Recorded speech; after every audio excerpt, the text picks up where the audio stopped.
Hello, listeners. It's Mallory Wilsey, Chief Producer of the Enrollify Network, and I want to take just a moment to tell you about another show on Enrollify that I know you'll love. Mastering the Next is a cutting-edge podcast exploring the future of graduate, online, and non-traditional education through the lens of technology and artificial intelligence.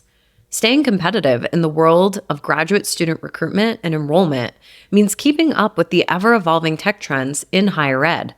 Join Dr. Ray Lutsky, VP of Strategic Partnerships at Element 451, as he explores what's next at the dynamic intersection of student recruitment and leading-edge technology.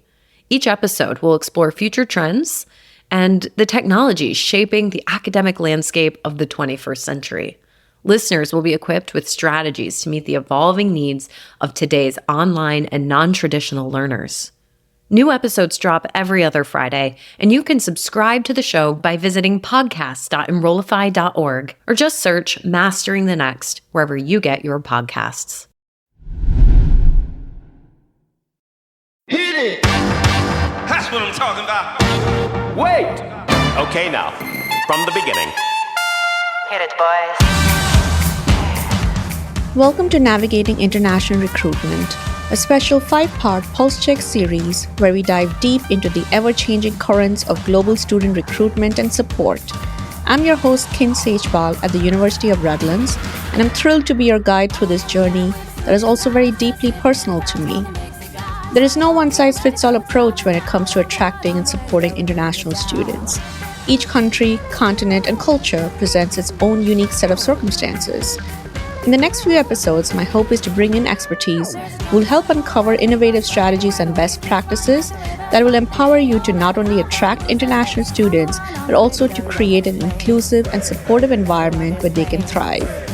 Join me as we embark on this journey together, exploring the boundless opportunities that international education offers. Hi, Dave. So nice to see you, and thank you so much for coming on this podcast. Ken, it is such a pleasure to be your guest on this podcast on a topic that's so important to me. I mean, the honor is all mine because you have your own podcast and now you are a guest on mine. So I just feel like I have a VIP here. Oh, wow.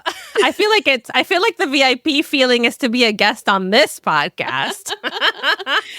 Oh, the mutual admiration can continue. But, I wanted listeners to know that Day and I, obviously, we know each other, if it wasn't obvious in the opening already. But yes, to talk about international education is a shared passion of ours. And this makes me so happy that we are going to provide some great content, and Day in particular, who has a very interesting journey and story to share.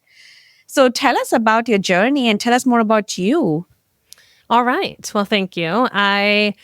I'll start with the professional stuff you're supposed to do at the beginning of these things. I am a strategist. I work at Ology. I've been working in marketing for almost 17 years now, 13 of those in higher education specifically. The story we're going to tell today, though, goes way before that.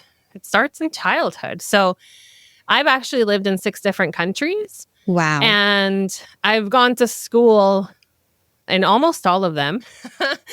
So when we talk about international recruitment as an immigrant who was an international student, of course I have that lens, but I also have all these different kind of lenses from different school systems, being an adult student, being a graduate student, an online student. And so that's why I'm excited about being here today. So what are those countries? I was born in Venezuela.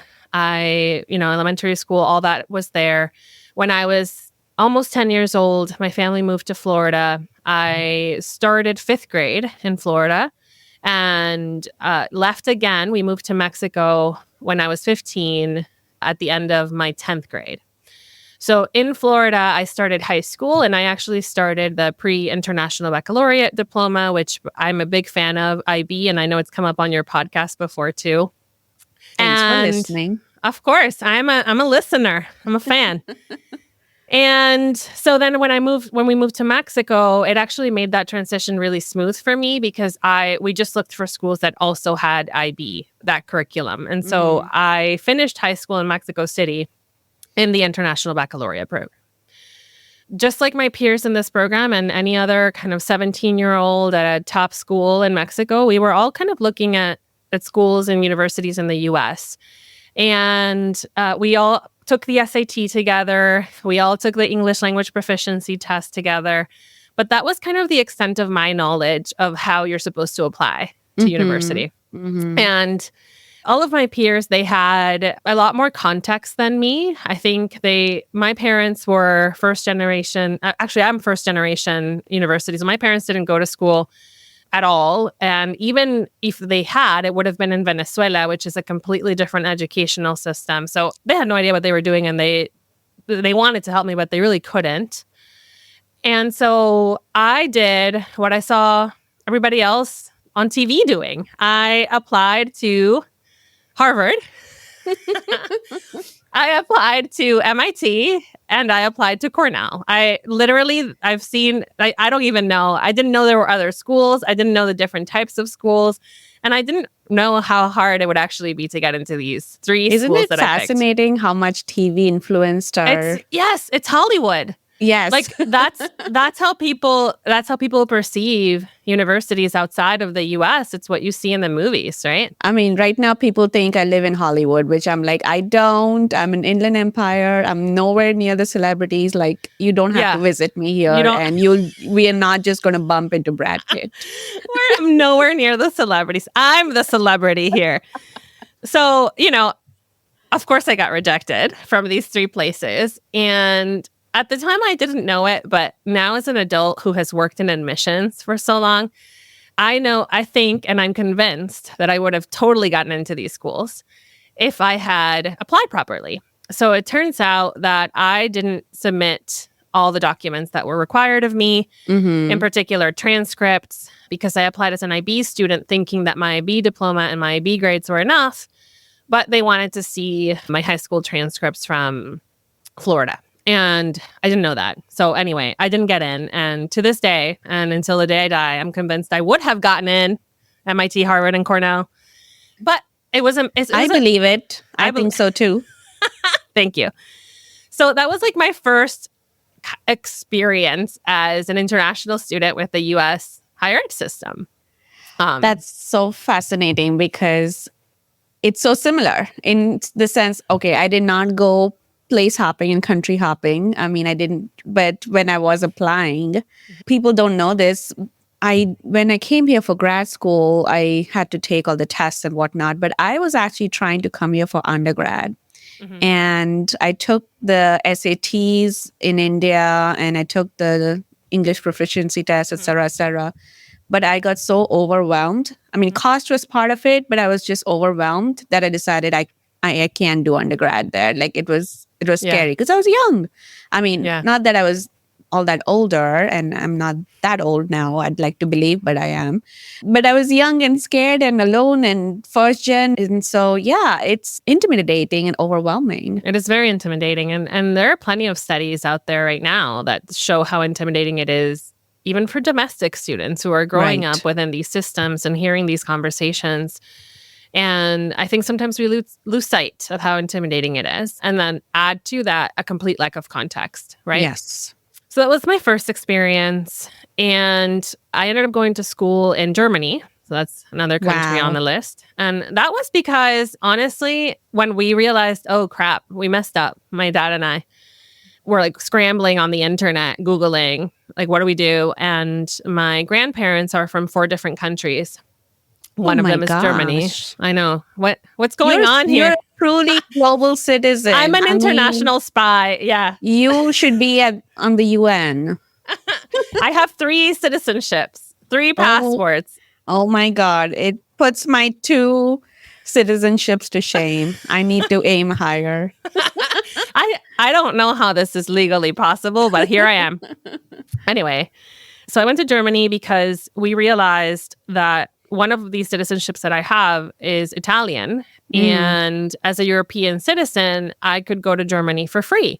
Right. And this cost conversation never really it hadn't even happened when I was trying to apply to MIT and Harvard. Like, I just thought that the money would resolve itself. Like, I didn't even think about cost as a barrier back then, but even if I had gotten in, would I have been able to go? Probably not. And you picked Germany because they had English speaking education, Yeah. right? So, and because one of the other grandparents was German and my dad grew up with a lot of German influence. It was his mother who was German. And we thought in Germany that it would be a good quality education and it would start in English. I ended up having some courses in German in years 3 and 4, but it started in English, giving me plenty of time to learn German, of course. And so when I graduated, I moved back to Mexico. And from there, I got married. And my husband got accepted to a PhD program at Penn State. So we moved to Penn State. And there's a whole tangent there that then moves me into the spouse, faculty, staff side of international. Been there. Yes. But during my time at Penn State, fast forward to when it actually worked out, I was like, oh, I want to do a master's degree while I'm here. Like, this is one of the best schools in the country. And like, I have a tuition discount. And then I was a international graduate student. And that whole process was very frustrating, not as confusing as trying to figure it all out because I had been working in admissions for a while, but just almost insulting, I will say, Ken, in the sense that you still have to prove that you speak English. And you're Gosh, yes. But I work for you. But I'm literally writing your offer of admission letters that you sent to you 70... had a communications role, right? Yeah. I wrote the emails that your 70,000 undergraduate applicants get. And you're asking me if I speak English. Oh, so it would be funny if you wrote for grad as well and you had to write an email to yourself saying you need to take the TOEFL test. Isn't that funny? So I've taken the TOEFL like 6 times in my life. Oh my. Yeah, it's really funny. And so I'm just going to wrap up this story quick here. So I was a student. I, did all the things. There's so much documentation that has to happen. I'm sure you know this, Ken. Like, you have to get your original transcripts translated, and then you have to get that translation certified, and then you have to submit all that stuff. And when you're a person who has lived in 6 different places, like, you can imagine what a pain that is, because some of these things you can only get in person. So you have to send like a family member to an office somewhere to get it for you. And then, I graduated from that. And I think that's I'm not a student right now. So that's the end of my You're a lifelong learner, though. But I am. Yes, you are at Ology and you are helping all these institutions really understand how to use content and communications. And, and you push for equity and access. I read that about you, but I even know that about you. So enrollment marketing is something you do for a living, and you've been through this journey. So I'm like, I have to have Day on this podcast for her own journey, but also in terms of what you advise other institutions on what to do. So in your journey, I mean, you kind of talked a little bit about things that were difficult to navigate, but what would have been helpful, particularly, say, as an undergrad, right? If you were applying to the schools like MIT, Harvard, and Cornell. And if only you had known about those application requirements, you would have got in. And I wholly believe that. We're just going to say that. Yeah. No, but it's true. I mean, there could be other students and other instances where people are not getting in because they just don't know what they need to do. So what would have been helpful for you as a student or a prospective student back then? Yeah. So this is a great question. And like putting it in context of a specific story, I think is a lot more powerful for folks to kind of imagine the impact. So I think what would have been helpful for me back then would have been, let's talk specifically about the experience of me trying to find this information. So I remember being on these websites, and I have replicated that user journey today as an adult with a simple question, like, what are the requirements for me as an international baccalaureate, international student to apply to the major I wanted, which was business? Like, what are my requirements? And if you were to go on any university website right now, and you try to answer that one question, what are the requirements for an international student doing IB to apply to business? I guarantee you have to click at least 10 times. Oh, And you will end up with at least 8, maybe 6, let's be generous if I'm being forgiving, or maybe 15 different pages, like individual pages on the website to understand the full breadth of what those requirements are, right? Because most website experiences today are like, you have to first understand that undergraduate means what you are, or maybe it's admission. So you click on that. And then maybe they tell you the requirements or not. Like you're looking for the word requirements and you try to click on that. And maybe there they tell you, well, you need a high school diploma, you're going to need a few math courses, whatever. But then as an international student, you also have to know that you need to go find the international student requirements. Those are not typically listed where all the other requirements are. So you have to know to go there. And then you have to know, depending on the country where you're coming from, like you got to find that, or the curriculum that you're studying in. You have to dig to see if English proficiency is required. It typically is. And then if anything else is required. And then what is required of those documents that they're requiring you. So does it need to be translated? Does it need to come in a sealed envelope? Does it need to whatever, right? So that's that. And then you also have to know, which I'm not sure a lot of students do, whether there are any major specific requirements, right? So I was applying to business, so there wasn't necessarily different requirements, but there could have been. Like maybe you need to have taken a calculus course, or you need to have, I can imagine if you're doing music or art, that maybe there's a portfolio requirement or an addition. And so we're leaving that onus on the student to understand that they need to go find all their requirements on all these different pages, which the way our websites are built are not even in the same domain sometimes, right? Like, yes. So sometimes it's like you're on the admissions page for like the core requirements, and then you need to go to the international global office page for that, the other stuff, and then you need to go to like the department or faculty college website to get the like major specific stuff. And like, how can a student be expected to know that? Any student, but especially one that didn't grow up with that context. And so I think at that point in my journey, what would have helped me a ton is a website that had been designed and written with these kind of use cases in mind, right? I don't know, when was this, like 20, how old was I then? Yeah, maybe 20, 21 years ago doing this. I don't know that we had the technology that we have today, but today there's no excuse. Today, there's dynamic content that can communicate with a CRM, that can show you personalized requirements for exactly the type of student that you are. So that, I would say, is the number one thing that would have helped me back then. That is so profound and so critical that we are talking about this, because, yeah, I mean, some of those basics still hold true, and there is no excuse for not having that level of personalization.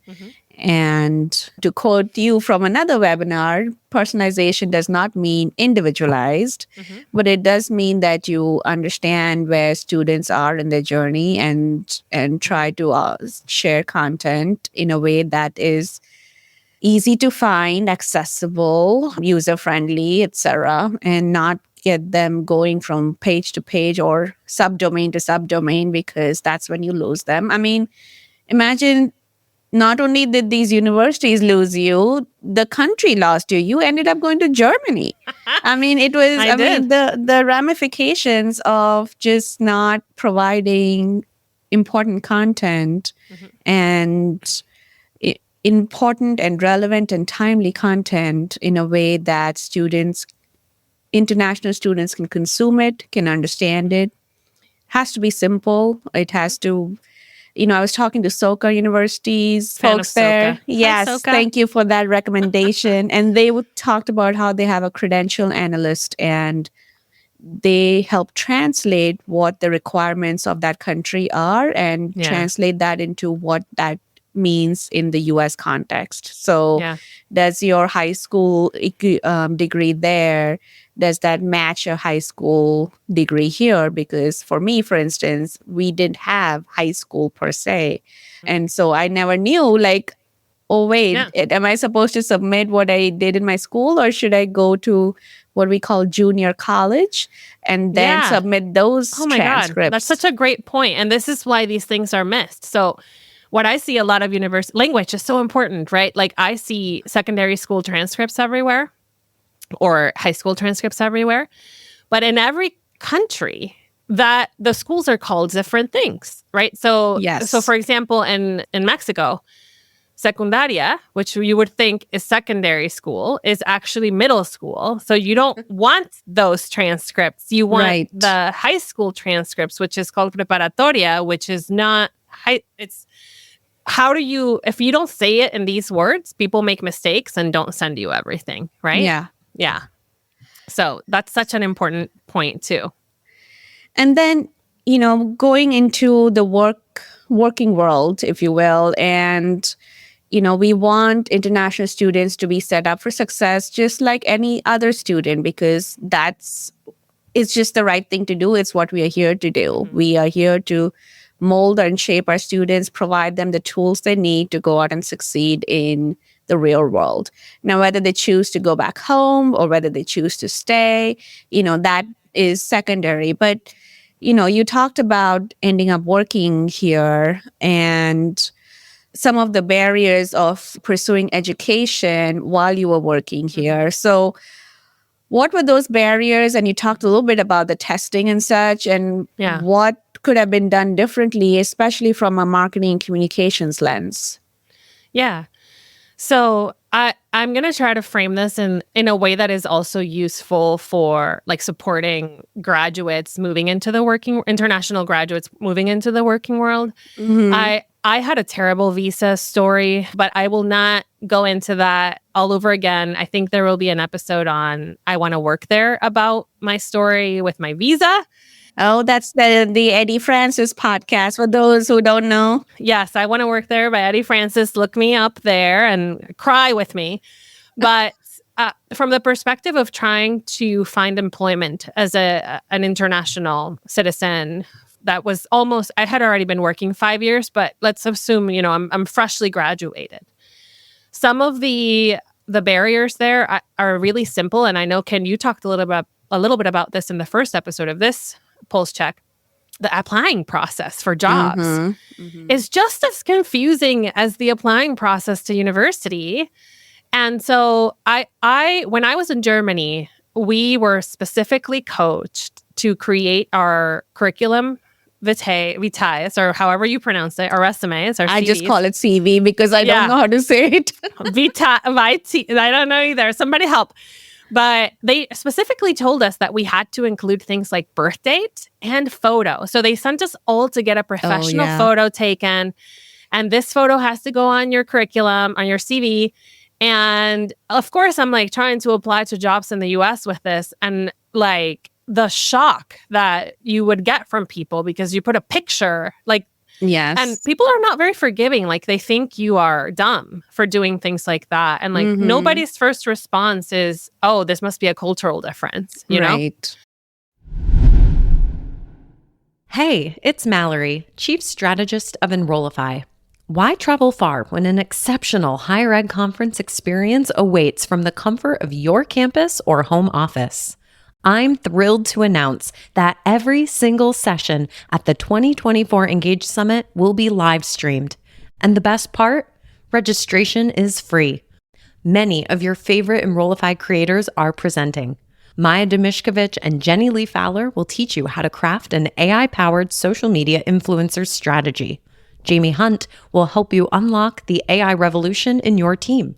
And Shane Baglini and Allison Tercio are teaming up to boost your productivity with generative AI. Plan out your dream conference by scoping out the agenda and taking note of the sessions you want to tune in for. Visit engage.element451.com and register yourself and your team for free today. Now, back to the show. So that was embarrassing. And then the other part of that process is I interviewed and it was fine. The interviews always went well. But I didn't realize that you had to send thank you notes Like, what is that? I don't know. And I will say So- that's a bit of a dying art these days, but oh yes. my God. So this was, we're talking what, 2010 or 11? So I interviewed for this particular job that it did end up getting. Like I got it, but I interviewed, everything went well. I go back to my life, and then I get like a phone call from the hiring manager, and he's like, why haven't you sent thank you emails? And I'm like, Oh. what are you talking about? He's like, you're supposed to send thank you emails. Why haven't you sent them? I'm like, what thank you emails? And the committee was really upset that even though I was the preferred candidate, I had not sent thank you emails. And it almost cost me that job. If it hadn't been for that hiring manager who was like, this person maybe doesn't know she's supposed to send thank you emails. Right. You know? Right. So I think about this as supporting your international students on their job search, right? You got to coach them on these things. Like, what are the application processes in the US? How do you write a cover letter if you have to write a cover letter? What is the right etiquette? How do you create a CV? What does a thank you email look like? How quickly after the interview are you supposed to send it? Like, we don't know and these when things. do you follow up, or how do you Yeah. follow up? I've always had students tell me that, oh, I don't want to bother people, or I Yeah. didn't get the job. I'm like, how do you know that? Well, I haven't heard from them in like a month. Well, follow up. Like, Yeah. no, they are very humble about like, Yeah. oh, I don't want to impose, you Yeah. know, and so yeah. And I on get the it. other side of that, because of the cultural differences, maybe the hiring committee takes it as, oh, they're not interested, right? So we got to prep the students, but we also have to prep the folks hiring international citizens and people that have grown up in different cultures to not assume anything from their behavior Yeah. other than, oh, this might be a cultural difference. It doesn't mean that they don't care about the job or that they're rude or anything like that. Yeah. That rings so true. And even now, I feel like career offices are providing at least some of the basic services to all students, including international students, about resume writing and things like that. And I'm seeing less and less of, the birth date and the picture and all of that. With marital status is something Yeah. I've seen, and that was required. In India, gender was required. And so, you can tell that, okay, there's a cultural barrier here, but I'm seeing that people are getting more help there. But I still think there's a lot more that students can be getting mentorship around, because there's so many steps to getting a job, let alone a job with a visa. Oh my that, gosh. Yeah. that you need coaching and advice and mentorship for. And even at an internship level, there are so many things to jump through, because if you can't do an internship until you've been in the US for a certain period of time, or learned, been in your degree program, et cetera, et cetera. So I can talk about this ad nauseum, but it is a communication gap. It is a training gap. It's a gap about how do we be inclusive of international student success in general. So we talked about admissions, we talked about student success and career prep. But then, when you are working here and you're trying to go back to school, which is something I did too. I got my second master's while I was working, and I had to take some tests, which I was also appalled by. What would have been helpful there besides the fact that, okay, maybe don't take the test? Well, yeah. So I think, this is interesting because it's also, the advice here is not just for an international citizen who is an employee of your institution trying to study there. I think in general is for all adult learners anywhere, all graduate applicants anywhere. We really need to think about more flexible enrollment processes for these folks who are coming to you with experience already, who are coming you with so much value in their background, that the systems that we have set up to assess whether they are prepared to study at your institution or not are not really even measuring that, right? So I was an employee of the university. I wanted to apply. It was a master's of applied statistics, so I had to take the GRE. which fine. I've always been a big math and science nerd. So that was that was actually exciting for me to have to study for that. So that tells you something about me. But having to take the English language proficiency test, as we discussed earlier, was just absolutely absurd. Right. And people listening might be like, whatever, just take the test, right? You don't even need to study. But these tests are, I'm sure they're up to $200 by now, right? Yeah. And at least, and you can't take them just anywhere. Like you have to schedule a special test in a special location that often has you traveling for at least a couple of hours, unless you happen to live in a big city that has one of these test centers. And you're an employed person, right? Like you got to take time off work to do this, to prove that you can do what you are doing. And that's offensive in every way. Yeah. So I understand why these requirements are in place. And I understand, having been an admissions professional for so long, I understand it. But I think we also need to start thinking more flexibly as we see our landscape, the landscape of our industry evolve. The nature of students evolve, when students are coming back to school and what for, and what else is going on in their lives. We are not doing ourselves a service with these super rigid requirements and processes on the admission side. So that would have been helpful back then. I think it's still helpful now because it was completely unnecessary. And, you know, I'm guessing a lot of the people listening right now work at institutions, and maybe at these institutions, there are a lot of your employees studying in your programs. Like, could there be a slightly different pathway for them to apply? Like, you already know what they're good at or not, right? Right. That would help too, I guess. Yeah. I mean, it goes back for me in terms of just consistency of communication. It's the website that I looked at for my MBA said GMAT was required. And so I took a year just to study and take the test, only to then meet the recruiter who said, oh, you didn't have to take it. Oh, no. And so that was a little like, okay, I could have saved myself the agony and time and money. Yeah. And I took what was also specified was the TOEFL, which we talked about ad nauseum, but I'll talk about it one more time. I had studied master's in communication, and then I was asked to take the TOEFL to apply for my MBA. And it's I'm like so absurd. It's so absurd. So it's the communication. And again, that was optional, which I didn't know.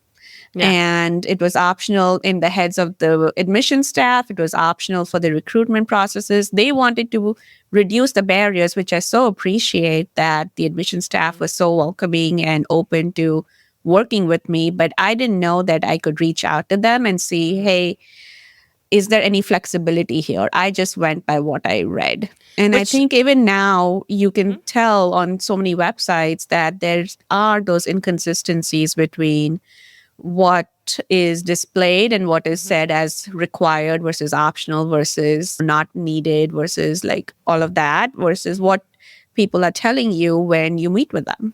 Yeah, and that should not be the case. And you can't assume people are going to reach out. Most people are just going to take you at your word, you know? And to me, it all starts and ends with your website. It is such an important tool for all students, but especially international students who might be in a different time zone or feel like they can't bother you or call you or even know that they could or should. So it really starts and ends there for me. So, you know, we talked about your journey and now we touched on your work at Ology. So now you're at an agency, you're advising schools on marketing and communications, on enrollment marketing. What would you tell them to do differently since now you are in this role that you can advise different institutions about how to recruit international students? What would you tell them to do differently that you've seen out there that needs to be corrected by higher ed as a whole? Yeah. Let's do this kind of following the funnel a little bit so I can organize my thoughts. Sure. So when I think about awareness, I think there's a couple important things here. of course, all marketing starts with understanding your audience. I won't go into too much detail because I know in your first 2 episodes of this Pulse Check, It's okay. it's gone into a lot of detail. Like, not every international student is the same. Like, we're going to continue to be that horse. We are, even within countries, things are not the same. So whatever your priority markets are, you have to study them. You have to get to know them, and you have to localize the way that you communicate with them. So we'll start there. The second thing is kind of going back to my own experience. If I had known that I had options at smaller colleges or state schools or places that did offer scholarships for international students, I wouldn't have just applied to MIT, Cornell, and Harvard. So finding students or getting in front of them is really important. So whatever activities that you are doing in the countries where you go, it's not just your logo and your name, it's educating students on higher ed. Like, what is a research institution versus a liberal arts college? What is an Ivy school, and why should that or would that matter? I think that piece is sorely missing. Once you have students interested kind of in that beginning consideration part of the funnel, I think one of the most important messages, not just for international students, for all students, is the outcomes conversation. I think we're seeing that more and more. But, you have to think about the motivation of an international student to go to move to another country to go to your school. They're not doing that just for funsies, for the experience. They're doing that because they think they're going to get some sort of better life outcome out of this. And typically that is connected to a career, a job. For a lot of students who come to the US or who go to the US, that pathway to a job is not at all clear or even possible. Right. And so I think those conversations need to be had up front. I think that information should be clear up front. And depending on where you are, so I'm in Canada now, and those pathways are a little bit easier, but it's also still not quite direct. So what is that path? Let them understand what's going to have to happen for them to actually be able to stay and secure an H-1B visa or whatever. Once they apply, I think of course, we talked a lot about the flexibility of the requirements, but what I want to say there is more of an attitude change is what I would really encourage my peers and institutions, my colleagues, my friends to think about. I feel, and I have felt in my roles in admissions, that oftentimes folks, over time, they lose the purpose of why they're there. They're not there to close the doors on people. They are there to give the gift of education to people. And oftentimes what I have found is when we review and assess applications, we're trying to figure out how these students are trying to trick us. This is why things have to be translated and apostilled and certified. And, is this a forgery? And I'm sure that's happening, that there are some of those students. But the great majority of your students are 17-year-olds just trying to have a better life. And they're not trying to cheat you, Right. So I think there's this mindset sometimes that's kind of yucky. And especially I've seen it in international admissions where, as you were talking about earlier, right? Like, is this high school diploma the same as a US high school diploma? Well, guess what? Sometimes, many times, they're even better. And so I think the attitude going into those evaluations is always like, are you good enough? And the answer, and that should not be the attitude. Like, I really encourage folks to think about it differently, think about access, think about opportunity, think about what we're there to do, which is open doors, not close them. And then once they accept and once they are kind of deciding where to go, I think there it's a little bit more, my advice is a little bit more fun. There's the transactional piece. Please help them through their student visas and when do they need to go to the embassy and get the study permit and all the stuff that they need there. Don't let them figure it out on their own. But I remember, Ken, the first time I moved to a place that had winter. Oh my God. Oh, dear. Okay, this is just like you learn about university from the movies. You also learn about winter from the movies when you live below near the equator, right? Yeah. And so I remember, think about your favorite winter rom-com, like these movies we all watch and never confess that we watch. Like when you look at the main characters, they're wearing these gorgeous wool coats, right? And they're wearing scarves, but they're always open. And they might be wearing cute hats and their gloves are like leather, and they're wearing boots that don't have thick soles. Like they look perfect. And Totally you're like, impractical right? in retrospect. And not at all warm. So that's a great fall outfit is what I have learned over time. But you think that, they're walking in the snow in this gear and you're like, oh, that's a winter coat. So you get to your first winter location and you're like, I'm going to get myself a cute wool coat, and you're freezing and you hate it and you don't know why you're so cold. And so somebody, or you realize, oh, people are wearing down coats and layers and boots with thick soles that have lining. And then you're like, oh, okay, I get it now. So please help people transition to the ways of living of where your location is. And that's one, but there's all sorts of cultural differences too. Like meal times are different depending on where you are. So if a student doesn't know that lunch is happening at a certain time and they're used to eating at 3 p.m. and the dining hall is closed at 3 p.m., like you got to tell them when the food is happening, Yeah, I was invited to a dinner and there wasn't a time given. They just said, oh, just come after class whenever. And this was just for all students, including international students. And I showed up at 8:30 p.m. because that's the earliest we would do dinner back home. And everything was over. There was no food. There were like a few people chatting. That's it. Exactly my point. You see, we don't know this. And I guess like my parting message is another attitude shift, right? Ken and I, we didn't know these things, right? Right. And what I would ask folks is to not assume that that's because we don't speak English or we, if they can't figure out the requirements on the website, then they're not good enough to enter our university. That's not it, right? These are differences in context. These are differences in experiences, which are often for a 17-year-old not by their own choice, right? None of us pick where we're born, for example. And so just don't assume the worst, right? Assume that there's a difference, that there's a bridge, that there's a gap where you get to build a bridge. Yeah. And I think that's the best role. If I had to say, what's the role of marketing and enrollment marketers, especially, and international student recruitment, is you get to build that bridge. Wow. So many important nuggets of information and great advice and things that I don't know obviously this is an audio episode, but I was like furiously nodding and smiling as Day was talking. And I just wanted to jump in with all of my own sagas, which I kind of did a little bit, but I love it.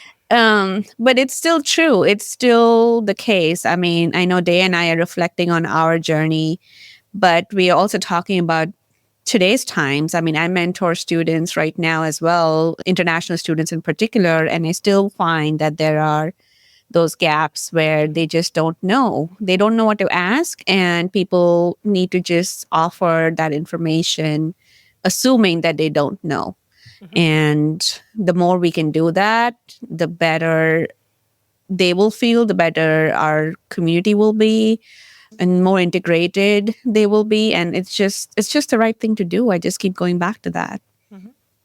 Yeah, and I would add to that assuming that they don't know doesn't mean that they're not smart enough to know. Yeah, exactly. They just don't know. Exactly. It's just key. It's a different way. Imagine you are studying abroad and all the things that you have to learn, and translate that to somebody who's coming here, who's not just coming here for a semester, who doesn't have those types of resources and support to kind of be like, okay, here are the things you need, and go from that level of assumption and then help them throughout their journey. So this has been so incredibly educational and helpful, Day. I'm so thankful for your time. Is there anything else that we haven't covered that you wanted to touch on? I just have one more thing to say, which is also a personal experience. I want to tell all universities out there to not sleep on Latin America. There are so many bright students in Latin America. I hear so much about international recruitment focused on Asia. I get it. There's a lot of really bright students in Asia, but we're also they're pretty close to the US and Latin America. So I, as someone who came from there and felt like there definitely wasn't enough attention, recruitment events, things like that, more and more I see that there are. Just don't forget this market in our backyard here. Great reminder. Thank you. Thank you, Day, so much. If people want to talk to you more about this topic or really anything else in enrollment marketing space, I know you have a podcast. Is there anything else they should know in terms of how they can reach you? Yeah, so I'll plug the podcast since you mentioned it. My podcast is called Talking Tactics. Please go subscribe. And I'm very active on LinkedIn. So if folks want to connect with me there, you can just find me by name and I'll be happy to chat about anything and everything international or enrollment. With that, thank you again. And I hope the listeners find this incredibly helpful because I certainly did. So thank you for your time. Thank you, Ken.